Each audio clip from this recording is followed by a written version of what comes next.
Good morning. Good morning. Our speaker this morning is Drew Mosser. A lot of you probably already know him. Drew Mosser graduated from Claysburg High School in 1990. Went on to get a Bachelor of Science degree in Mechanical Engineering from Penn State University.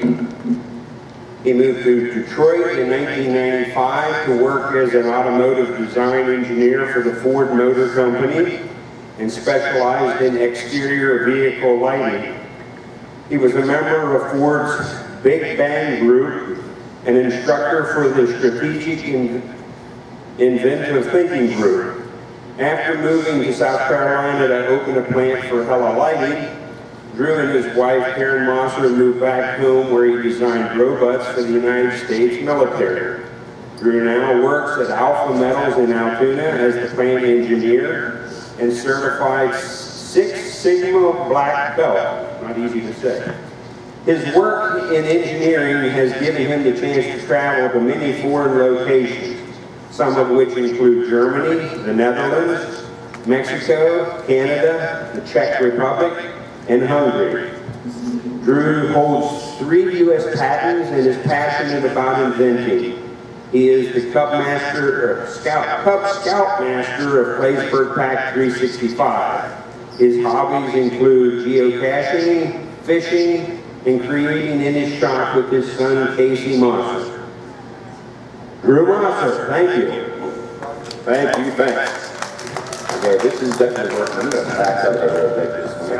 I usually get a little loud. All right, everybody can hear me, everybody can see. All right, for the next 45 minutes to an hour, we're going to explore what I like to think of as one of the most fascinating mathematical issues that we have when it comes to nature and pretty much the entire universe around it. Let me see the show of hands, how many of you guys enjoy math? All right, I'm going to ask you again, truthfully now.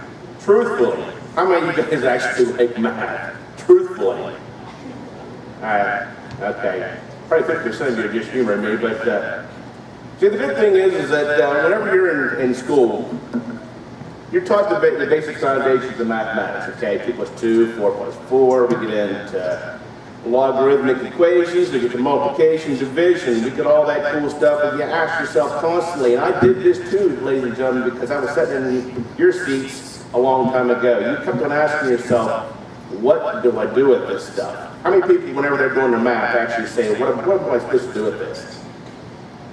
Huh? How many people say, this is no fun because it's not really doing me any good? I know. And that's not unusual. And trust me whenever I say that whenever you get a little older, and hopefully if you get into a technical area like I did whenever I moved into engineering, the world opens up to you and you find out that math is not just something you do on paper, okay? Just to find out what 2 plus 2 equals what is 4. Math is actually something that we created as human beings. We created math to try to track down and understand nature. Okay, math wasn't something that we created just to make you bored or make you a lot of homework. Math is actually something that we created to try to understand and define and be able to predict what nature gives us. Okay, so inherently mathematics completely comes from nature to us. And one of the things that I find most fascinating, and one of the things that I like to talk about a lot, is the Fibonacci series. And it's a special part of math, okay? And you'll find it's not very hard at all. It's not really what you call an equation, go big, okay, that you have to take hours to figure out. It's actually very simple. But the repercussions and the effects of it are really, really deep. Has anybody here heard of Fibonacci series before? All right, good. Well, that's good. So for the next couple minutes, we're going to go through here, and I'm going to try to open your eyes a little bit about how what the Fibonacci math and what other math works in the world, and kind of how deep it is, and just how simple it is to incorporate math into your life and the rest of the world. First of all, we're going to start off with just simple counting exercise. All right, now the Fibonacci series starts off with the number 1. All right. And everybody knows that before 1 comes what? 0. Okay, but for simplicity, I put the 0 up here. And all that Fibonacci does is it takes every number and adds it to the number behind it. You write that down, and then you just keep on going. That's all of the Fibonacci series. So if I took 0 and added 1 to it, what do I get? 1. If I take 1 plus 1, what do I get? 2. If I put 2 plus 2, I get 3. And on down the line. 2 and 3 is 5, 8, 13, 21. Pretty simple, huh? I mean, there's not too many people who would have thought that couldn't do that. But really, back in the, whatever, we talked about the man named Fibonacci, back in his era, this was actually groundbreaking ideas, all right? The idea of building numbers onto themselves and then looking at it and seeing do these numbers match anything we have in nature. So as you can see, the numbers just keep on adding up to themselves. 35, 55, 89, 144, 233. All right, and you keep on adding. Now, let me ask you a simple question here. Do numbers ever stop? If you were to sit down and try to count, do they ever stop? Same thing as this. If you're adding the number behind that number and just keep on going on, would this series ever stop? No. And that's good. And we'll jump into the applications in a minute, but let's kick back here to the man, the myth, and legend. His real name is Leonardo Pisano Bagola. Now, that's not exactly an easy one to spit out. But he lived between 1170 and 1250 in Italy. Like everybody that's in Scouts knows, I like to use nicknames. Okay, I pick out nicknames for everybody, and that's pretty much how they are. I got Flappy here, I got Slappy here. We got a whole bunch. I got Bug back here. But his friends called him Fibonacci. And quite literally, it roughly means the son of Bonacci. His dad was named Fibonacci, so they always call him, hey, son of Bonacci. But in Italian, it'd be Fibonacci. So that's where we get the Fibonacci. We really don't, because it would be kind of boring if we said the Leonardo Pisano Bagola series. That kind of sounds long, but if you say Fibonacci series, everybody goes, wow, that's cool. All right? Now, one of the nice things, and actually you should be happy about this guy's findings, not only did he figure out the Fibonacci sequence, but he also spread the Hindu-Arabic numerals. And one of the most important things about this is he introduced this number right here. And it is actually a number, but it represents nothing. What is this? 0. Before him, there was no such thing as 0. All right? And that actually makes mathematics almost impossible to do. So whenever this guy come up and help spread the idea that you can actually have nothing in the room, whenever they counted back then, they'd always start by saying number 1. All right? Now, if there was nothing in the room, and you asked them to count what's in the room, could they count what was in the room? If I had 0 baskets in the room, he could go in there and say, I don't know what to tell you because I don't exactly have a number called 0. So he actually introduced the idea of 0, which made mathematics completely possible for us in the future. All right, back until then, they used all Roman numerals. So if you were going to be doing math nowadays, if it wasn't be for this cat, you'd be still writing numbers 1 like this. I, D, I, okay? Not exactly easy to write that on your paper whenever you're trying to do it fast. But anyhow, that's the guy that we've got to call Fibonacci. Now, one of the cool things about that series that I told you about, we see his sequence as the window to see pretty much how math happens all over the globe and all over the universe. We see it in space, we see it in plants, we see it in the size and the shapes of animals, we actually see it in music. For some reason, the art thing isn't here. I don't know why. But we see it in finances, and we see it in architecture. And the art sales is showing up. I don't know why either, but we did that. Oh, that's interesting. Oh. Okay, I see that. Now, Fibonacci, this cat was sitting around one day, and he said, if I were to start writing down these numbers, and then I want to try to look at what it does, what does this mean around us? And he found out that the sequence followed nature, mostly in terms of growth. And by looking closer at the sequence, we can see some cool things. Now, whenever I talk about the Fibonacci, one of the things that we're going to talk about first is the idea of 5. All right, I want everybody to scream out 5 for me. 5! That's not screaming. All right, guys, we're screaming out 5. 5! I know that one can scream because he's screaming constantly at me. I want the rest of you to scream 5 for me. 1, 2, 3. 5! Yeah, that's not the, see, that right there is Hayden Solberg, everybody. All right, now what's cool is this is the 21st letter of the Greek alphabet. Now, whenever you remember back when we were counting the Fibonacci style, the 21 is actually one of the numbers that come up with the Fibonacci number. Okay, now phi is also called the golden ratio. Sometimes they interchange the word golden mean with it, but we'll find out what that means in a couple minutes here. It's a special number that's found inside the Fibonacci sequence. And this Fibonacci sequence, the idea of this Fibonacci ratio is not something that was just invented by Fibonacci. The idea of this ratio, this naturally occurring idea, was actually about 4,000 years man has been fascinated with this. All right, so this is another shot of the sequence. If we just take all these numbers and put them in line, we see we have 1, 2, 3, 5, 8, 13, 21. Remember these numbers right here, just real simple off the top of your head, because you're going to see that a lot recurring. Now the ratio, they figured if they took each one of the numbers and they divided it, instead of just adding each number behind it, they divided it. They took 1 divided by 1, they get. They take 2 divided by 1, they get. And then 3. And 5 over 3. And then 8 over 5. Now you see that we're slowly, this number right here is slowly working down to be what we call a stable number, all right? It's an irrational number, meaning that since the numbers don't ever end whenever we're figuring them out, 1 plus 1, 2 plus 2, and all that stuff.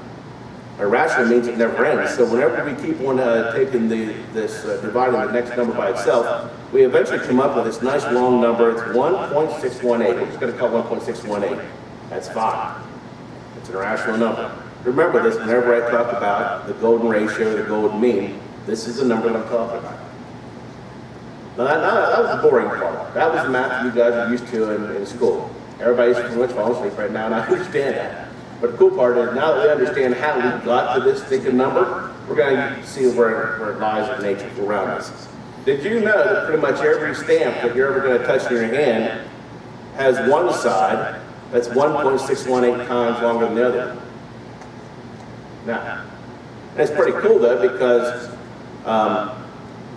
they call that shape a golden rectangle, because this side right here is 1.618 times longer than that. Now that doesn't mean a lot of stamps, but who all has a computer monitor at home? Everybody should. You see down here this computer monitor? Just about every good computer monitor you're going to find has this side is 1.618 times longer than this side. And why is that? It turns out that in our minds, deep down inside genetic code, we're wired to really appreciate that ratio. We just don't know it. All right? Whenever we see a television monitor that is laid out in that size, that is the most efficient viewing port for your eyes. As a matter of fact, if you were to look right now, straight ahead of you, the viewing area that you can see, stand up and spread your arms out like this one. Now I want you to bring your hands in where you can just see each hand on each side of your eye, where you can just see it. All right? Now, take these hands and go like this. And bring them in.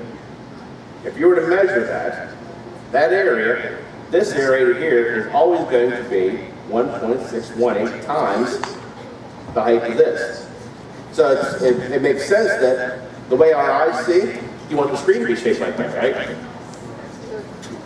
All right, you can sit down now.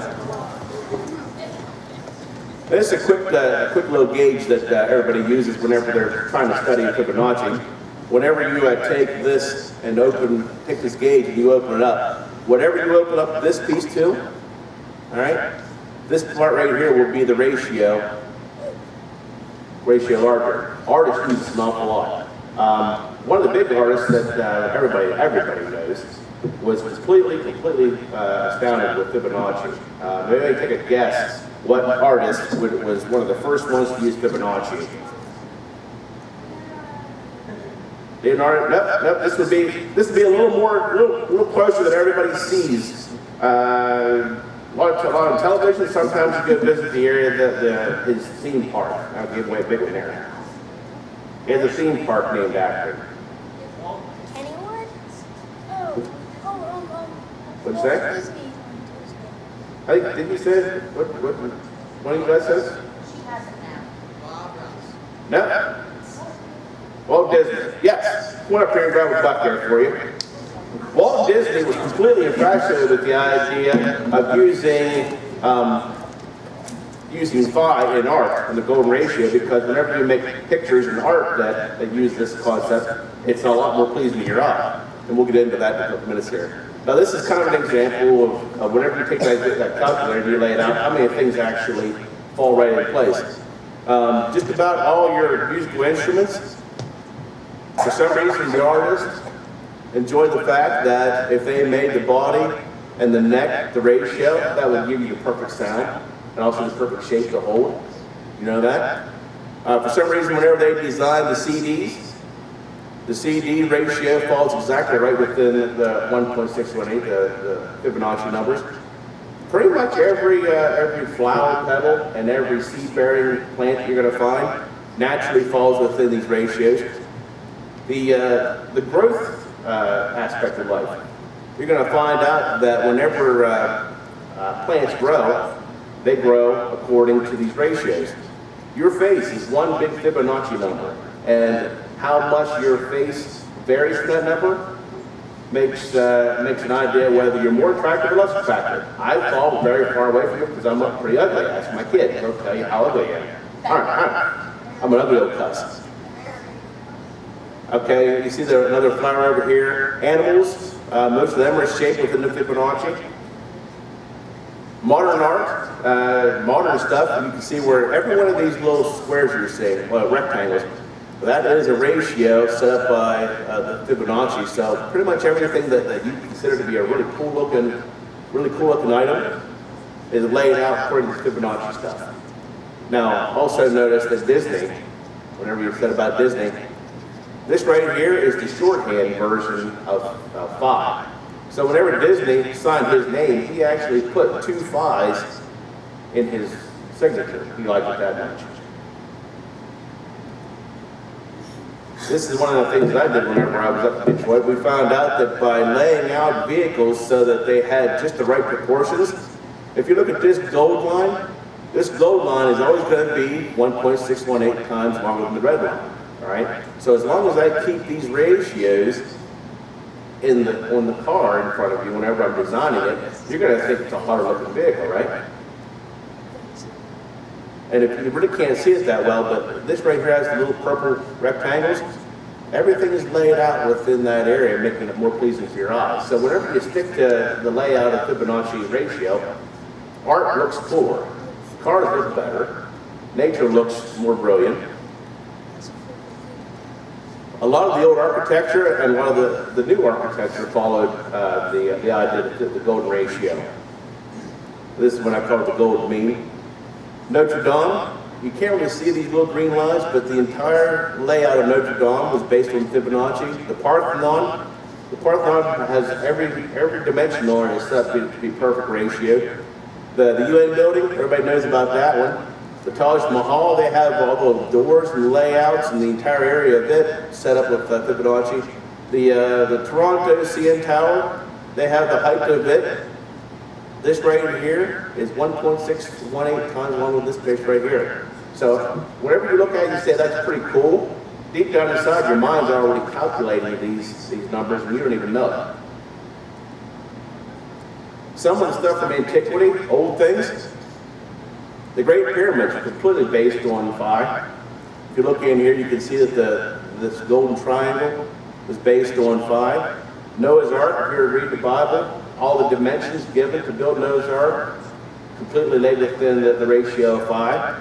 The Ark of the Covenant, again in the Bible, if you read what the dimensions it said to build that, it's 100% designed around the idea of phi. The altars that they were asked to build in the Bible was built around these dimensions, were all ratioed into phi, as well as the Roman crucifix.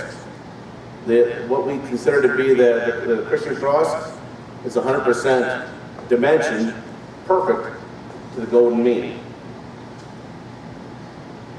Music, we see this a lot in music, and it's wild to find that whenever you have the keys on the keyboard, On one octave, you have 13 keys. Again, 13 comes from our Fibonacci numbers, if you remember. Inside that 13 keys, you have 8 white keys. You have 5 black keys, and the 5 black keys are broken down into 2 and 3. And that's no accident, because whenever you take one octave and you break it down into the most perfectly divided subsets of an octave, you end up with these perfect steps right in here. Again, a lot of the art and a lot of the layouts, if they were to use each one of these lines, again, these lines, whenever you see these different colors, that meant this piece right here is 1.618 times longer than this one, and the blue is 1.618 times longer than that one. Okay, so you can see pretty much how the artist worked all this into it. Now this is probably the coolest part that I found.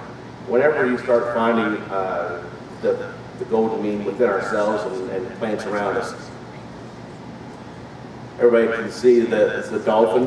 One of the things that engineering is trying to figure out still is just how did sharks and dolphins get to be the most perfect aerodynamic, I guess aerodynamic is not the word.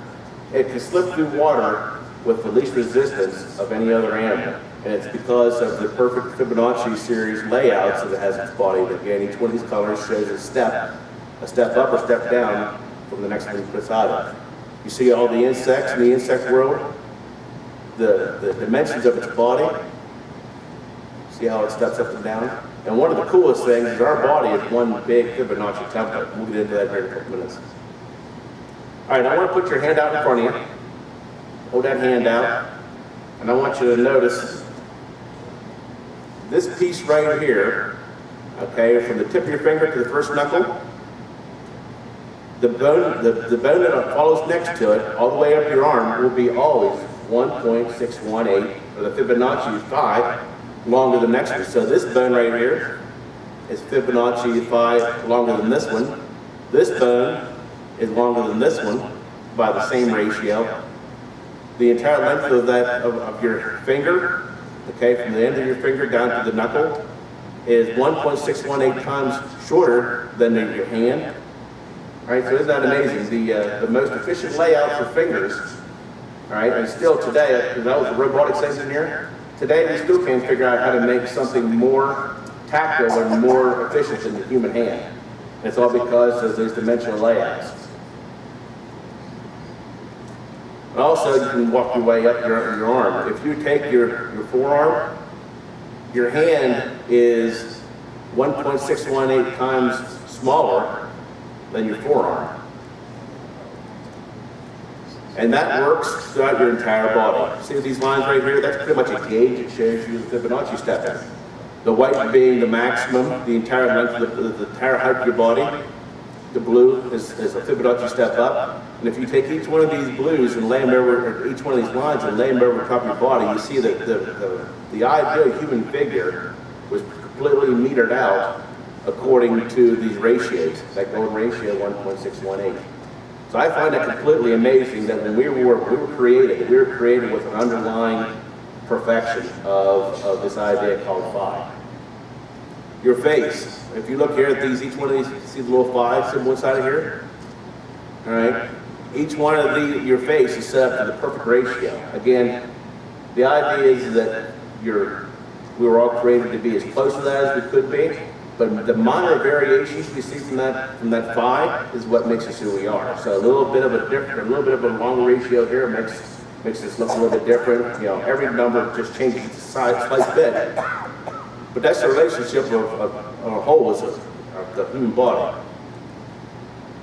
Even cooler yet, your teeth, from a front perspective, if you were to take your teeth, the ideal teeth, you see how they use the gauge here to step down? Dentists to this day use the Fibonacci ratio to make sure that your teeth are perfect. Whenever you're going to get braces, he's not just going to stand back and going, I think we need to move that tooth in this much. He's actually taking a Fibonacci gauge, sticking in your mouth and you bite down. He's saying we need to move this tooth in this far so it fits within that template. So it's amazing how that Fibonacci ratio works so you need to make our teeth look correct. Your entire foot, again, engineering has been trying to figure out how to make robotic feet work as good as humans, or better than humans we can't, because everything's broke down You see the total height in each one of these steps is a Fibonacci ratio off. The foot is absolutely a piece of perfection. It's all because of that number. Now, who engineered that? I'll let you figure that out. We'll step back here a minute for the faces.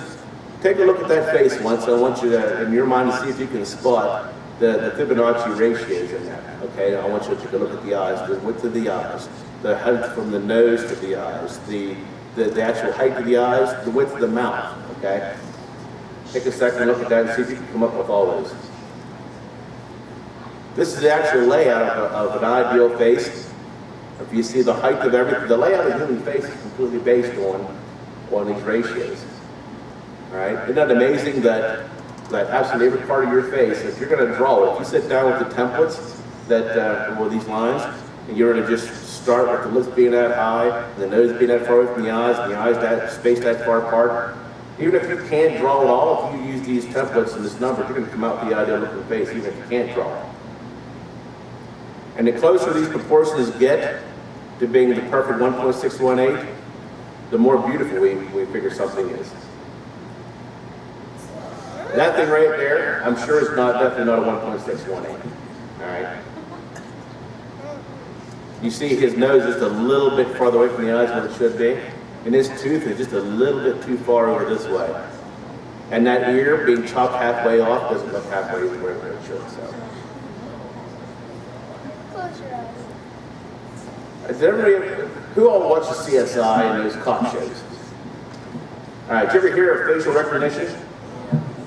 Yeah, they always show that to where they run a face to, and it has all these things that blink over the face, and they do facial recognition. That entire software, okay, the entire science of facial recognition is based on using Fibonacci ratios to measure your face and give you a mathematical perception. Okay. A computer can't look at your face and say, hey, that's Drew, hey, that's Casey, hey, that's Hayden. It has no comprehension. But if you teach it to measure all the areas in your face and then allow it to crunch those numbers to come up with an equation, now it can look at those numbers and say, hey, that's Hayden, that's Drew. And that's exactly how these facial recognition softwares work. It simplifies your face into this mask, all right? Oops, sorry.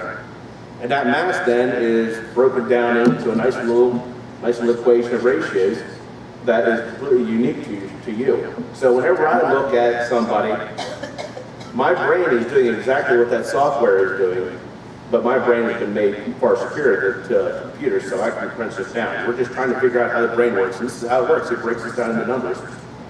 All right, so we make computers do that. Now, here's another thing. I want somebody to tell me what dRNA is. I want the whole thing. Roll out. dRNA, what is it? Sweet. One up here and get a bunch. Deoxyribonucleic acid. Does anybody know what that is? Yeah, what is that? The stuff that makes you, you. Exactly. That's the stuff that makes you, you. Not only does it make, and that didn't went away, Pat. Not only does that make you, you, any living thing, all the way from moss to a single-celled organism, up to whales, to the biggest organism, this thing we call dRNA makes you, you, and it all is shaped exactly the same. Does anybody want to take a wild guess what shows up inside there? What's the first thing the first person that blurted it out? What's the first thing that shows up in this dRNA that makes it unique? Who did that? Yeah. Turns out that Fibonacci number is absolutely the building block for every piece of dRNA that is on this planet. We all know about the helix, right? We're told that the dRNA has a helix twist. That helix twist, we call that the pitch, turns out to be a perfect 1.618 pitch, and it measures 34 angstroms by 21 angstroms long. So the actual ratio that comes from simply counting, all right, and taking those numbers and dividing them by the previous number, turns out just by counting and coming up with a simple number. A simple number that we can imagine by counting turns out to be the backbone of every living creature on the earth. We were designed perfect. Here's the minor and the major grooves, and this is the actual the actual acids that are stuck together. It's amazing. At least I think so. Anyway. All right, now that we just talked about was a ratio. That was literally by just taking a length of something and taking it 1.618 times longer, and that would give you ratio, okay? Now we're going to break this down into a Fibonacci spiral. The spiral is also something cool we see around us. The spiral is built pretty simply. We start off with one square, all right? And we take a square and we set it beside itself. And then we take a square that is as long as these two, all right? And we keep that trend going. We keep on making these squares. Now, if we start off by counting these, this was the number. What was the Fibonacci sequence again? Does anybody give me the first? Somebody give me the first 5 for a buck. 1, 1, 2, 3, 8. 1, 1, 2. Who did that? 1, 1, 2, 3. One up 1, 2, there. 3. One up there. 1, 2, 3, 5. 3. Yeah, that's it. We'll go back like this. If you remember when we were doing our counting, oh here, bud. Here. If you remember when we did our counting, we start off number 1, we add another number 1 to it. So we have number 1, it's 1 by 1 square. We add another 1 to it, all right? And then what we do is we take the 1, and what's next ever comes by? Number 2. We have a 2 by 2 square, all right? On the side of that, what's the next number in the Fibonacci sequence? 3. Just turns out that if we take a 3, we can stick that inside of that. What's the next Fibonacci number? 5. Turns out that we can take this and add a 5 to the side of it. What's the next one after 5? 8. We can stick an 8 to the side of that. All right, now what you'll notice is the way this is drawn up, we're starting to work ourselves around here, okay? We're starting to actually take a corkscrew out. And what we do then, if you notice, see how that's growing outward? You should start over again, and it didn't. There, 1, 1, 2, 3, 5, 8, 13. If we take this right here and we just take a nice little line and we connect each one of the corners, corner, we end up with this thing called a spiral. All right? This is called a Fibonacci spiral. Because it uses all the numbers of the Fibonacci series to make a spiral. Now, what's cool about a spiral? Nothing really that cool about that, right? Nobody's really saying, oh, wow, wow. Everybody say, wow. Wow! Now, Wow! do it a little more boring. Wow. Wow. Cool. Okay. That's what you first say about that spiral whenever you just see it right there. Oh, wow, we just connect the dots. But if I were to start showing you where that spiral shows up in nature, you'd be pretty much amazed. The shape of your ear is based completely on that spiral. The shape of the cochlea of your ear is based completely on that spiral. And why is that? It turns out that what does your ear and the cochlea do? What's its function in your body? It lets you hear. You're supposed to gather sound waves, right? Oh, yeah. Now, if I just had a nerve, a basic nerve right here, sticking on the side of your head, would it do a very good job of collecting sound? No. Now, did anybody ever see a bullhorn? Yeah. All right. Do you know that the bullhorn is set up that the taper of that is set up so that the loudest that you can get a bullhorn to magnify your voice is based on the Fibonacci ratio. It also turns out that if I were to take, if you take your ear, if I throw sound at that ear, you cannot get a more perfect way of channeling this much sound into a nice little area that we call your otic. Is your otic nerve? Your otic nerve? Okay, I think it's called the otic nerve. But the actual nerve that picks up the sound in your ears, your ear is shaped to be a funnel for sound, and the most efficient funnel for sound, to where it uses the idea of the spiral to collect all this sound and channel it down into that hole. And once that sound gets into here, then this right here magnifies that sound even more to where it can take the smallest amount of sound around it and magnify it to where when it hits your auditory nerve, it's as loud as efficiently as possible. So the shape of your ear is absolutely a miracle in itself, that by using these shapes that we're talking about, it's absolutely as efficient as possible. We also see these the Fibonacci spiral in the conch shell. And there's a couple different animals in the ocean that are considered to be immortal. All right, one of them is the conch. Does anybody else give me an idea of what is considered to be an immortal in the ocean world? Crab. What kind of crab? Everybody loves it. You go to red something to eat. Lobster. Red lobster. Lobsters. Lobsters. All right, red lobster. I'm not going to give that, but you guys are going to fight over it. I know you. These guys are scouts. They're going to fight over everything I give them. So. They just give us both one. No, that doesn't work like that, genius. All right. Now, since it's immortal, meaning that it doesn't grow old like you and me. Okay, a conch and a lobster will, as long as it has enough food, enough water, and it doesn't get eaten by something else, it will continue to grow. All right. It will just keep on going for as long as it is. It can get as big as you want, but So the Fibonacci spiral. it has been designed by nature that the larger it gets, it starts off with this tiny little piece, and then it has enough food to grow 1.618 times bigger. And we know that whenever we do that, we make these little blocks that make a spiral. This thing is spiraling out in exactly the Fibonacci spiral, and every time it gets a little bit bigger, it gets 1.618 times bigger. The thing is the bigger it gets, what does it need to survive? It needs just that much more food, right? That much more water. A conch is made this setup to where it will continue to grow until it can no longer find enough food to continue to support its growth, limiting its size to being what you see today. So if there was an unlimited amount of food and water, we'd see conch shells as big as this room. So it could eat us.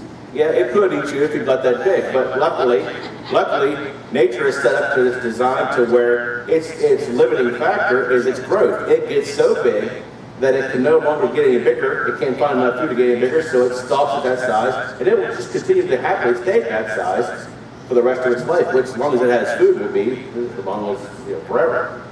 So we see that these spirals actually is a limiting factor in growth. If we didn't have that, whenever you got into the ocean, you'd probably get attacked by a 70-foot high spiral conch shell, right? I wouldn't want to do that.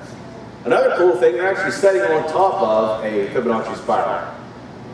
This here is the Milky Way galaxy, and in here somewhere is a tiny little piece of dust, and that little piece of dust is planet Earth. All right. If you were to look at the exact layout of the Milky Way galaxy is exactly formed on the Fibonacci spiral. Kind of odd how that works out, huh? Now that one right there, instead of being a boring wow, I want to hear an amazing wow, okay? 1, 2, 3. All right. So that's amazing. From the smallest conch shell, okay, whenever it starts off growing this big, it has the same exact shape as one of the largest things that we can comprehend in our minds, the Milky Way galaxy. And if you break it down to math, it's just literally adding 1 plus 1, then 1 plus 2, and 1 plus 3. They all base that size and that shape off of that math. Here's a couple more pieces of art. You notice White Look Cool. He's completely based on the Fibonacci spiral. Another piece of art. This also brings up a point. Every time you see a wave breaking, okay, everybody gone to the ocean, seeing a wave break? Yes! Once it gets past a certain size from where gravity starts to roll it, every wave will break in the Fibonacci spiral. Okay, so whenever you go to the ocean next time and you see large waves coming in, and the ones you can surf on, they're absolutely based on a Fibonacci spiral, and they will mathematically be identical to every time. Now, and throughout history, artists have used it as a good layout. If you notice that what the artist wants to do here is focus your eye into a certain area.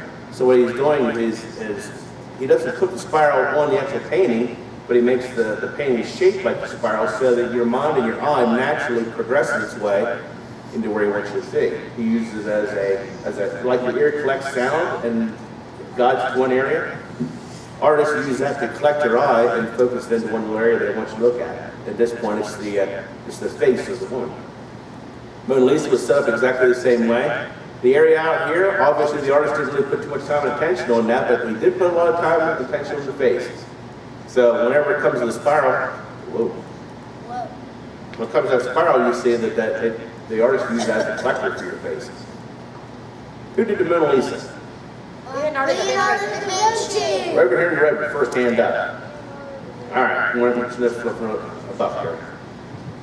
So even Leonardo da Vinci, if you look at da Vinci was more of an engineer than he was an artist, which is why I like him so much, because not only did he draw pictures, but he made cool stuff.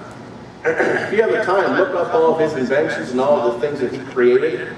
Almost everything that he had was created on the concepts of natural mathematics and natural phenomena, especially Fibonacci. He found out that that was one of the backbones of the building blocks. He created the first plane. No, he didn't. Is that an ant farm? All right, now what we're going to do is we're going to go on next since shiny objects are distracting us. Sit and watch. All right. We're going to find out how these spirals now work in the plant world. Take a look at this and tell me how many spirals you can spawn. Million. All right, by looking at it, I see that we have one starting here. Face yourself around. Yeah. Now that was going counterclockwise, right? Yes. But what if I looked in this way Oh, this and one. brought it in? Yeah, they go. There's a spiral there. All right? It turns out that by packing seeds in using a Fibonacci spiral, by packing seeds, it is the most efficient way that a plant can pack seeds into an area. It's the smallest area to get the maximum amount of seeds.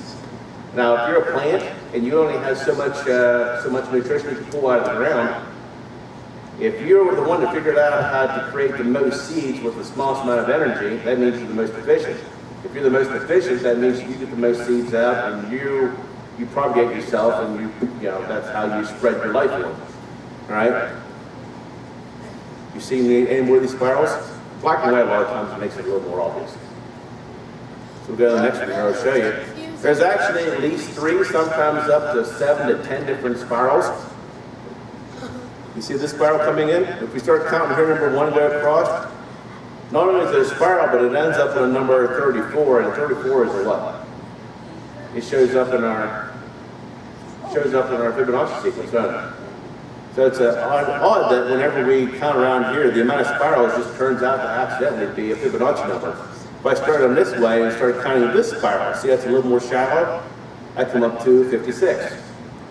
What's the next Fibonacci number after 34? 56. If I were to go counterclockwise, I can also find some spirals in there. I start with number 1, and I go all the way around, and I see I have 21 spirals in that direction. Turns out to be the number that comes right before this one, the Fibonacci number. You'll never find seeds packed that they don't show up in a spiral or based on a Fibonacci number. Pine cone is another good example you can really see close. Does anybody see the spirals in that? Yeah.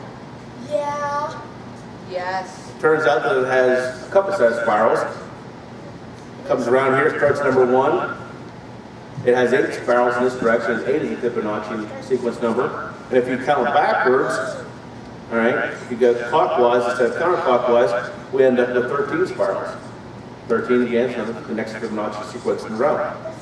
So isn't that kind of odd that you're never going to find seeds packed, they're not packed in the simple little mathematical formula we figured out there. Pineapple is a good example. We have, I have a hard time, that's 5 spirals. What's that say right there? You guys can see that? No. 8. Cow. I think that's 13, and this is, I'm having a hard time. Each one of these spirals is another Fibonacci number. So even the flowers, and each one of these is a floret on a pineapple. Each one of those is a Fibonacci number. Just about every time you see a plant, it's figured out that if you use that spiral idea, it can grow as much as it can possibly grow with the least amount of energy and give itself the advantage of the plant next to it. So there you find the spiral, here you find the spirals, spiral, spiral. And I challenge you to go out and look at the growth you see around your yard. You're gonna, most often you will find these pretty obvious. Now this is kind of an interesting idea. This is actually truly the growth aspect of Fibonacci. I started off with branches, all right? If I'm a small plant, I start off with 1 branch. then I have X amount of time that I have to grow before I'm ready to branch out, okay? So consider this, it takes like a year to grow. I need to grow my roots, I need to get strong before I can think about popping up a little higher. So after year one, it pops up to number 2. And if you go back and you look at pretty much just about every plant that you're going to find growing in your yard, it's going to follow the same growth pattern, especially trees. You see it comes up in a 2. Now what ends up happening is that this being a brand new shoot, it needs a year for it needs some time for it to mature before it can split. This piece right here was a continuation of this stem, so it's ready to break. So this right here splits in 2. This needs a year to get a little more mature. Whenever it gets up into year 5, this piece is mature enough to split. This piece is mature enough to split, but this is very young. So you see that we have like a spidering out effect, a branching out.